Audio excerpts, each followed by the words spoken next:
Real quick before we dive into this episode of the podcast, be sure to grab your free PDF copies of my latest books at frugal.show/free. Now on to the show.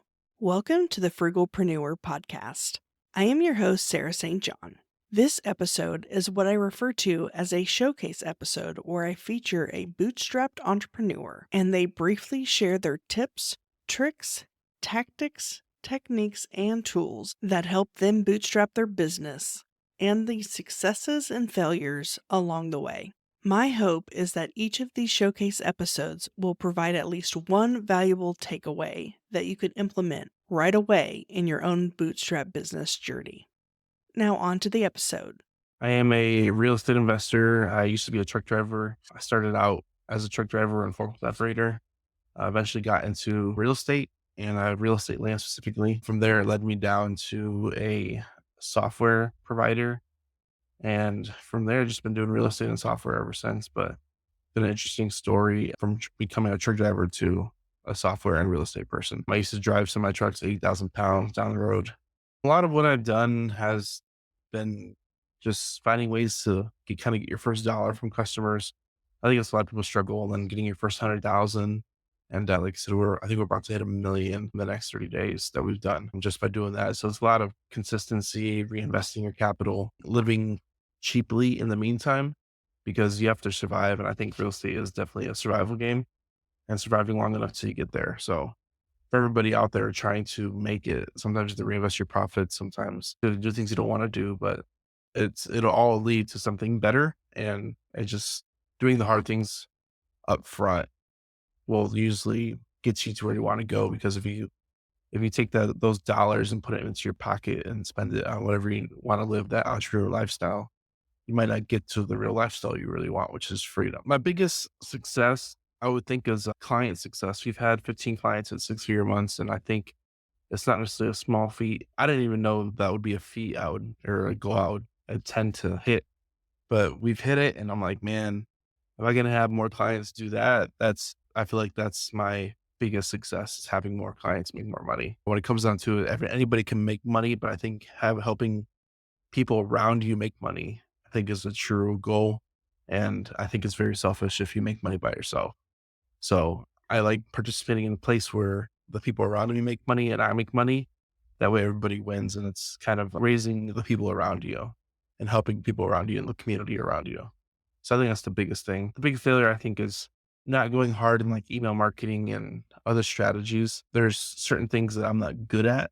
I think is probably my biggest failure, that I haven't like outsourced yet, but we're working to get those things. And for me, I was like, I'll get there when I get there type of thing.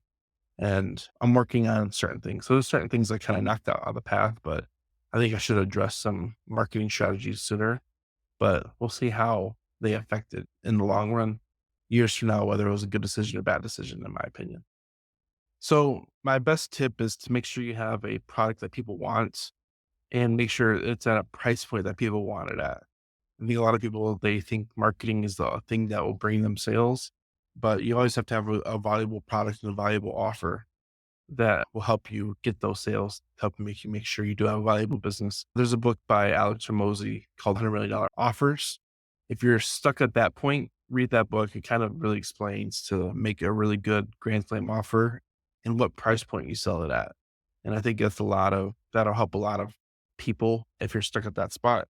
Tactics I used, we used affiliate marketing, we used text marketing, podcasting as itself as a resource, social media, just creating a lot of different avenues to create traction. Definitely being social media facing has helped us a lot, but being intentional, I think, is the biggest thing.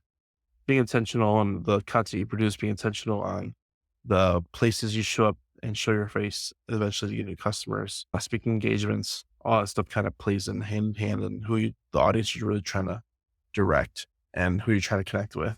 So make sure you know where your target audience is and what they want to hear and what they need to make it to the next level. So if you're interested in learning how to make 6 figures on one land deal, we actually provide a $1 course. I know it's really steep and informational, but if you text course, COURSE, to 210-972-1842, that'll take you to our $1 course. You'll pay $1 and provide you with information on how to do six figures in one real estate land deal. We've done multiple deals like that, and it's really been interesting to see some of our clients come around and do those as well in the background.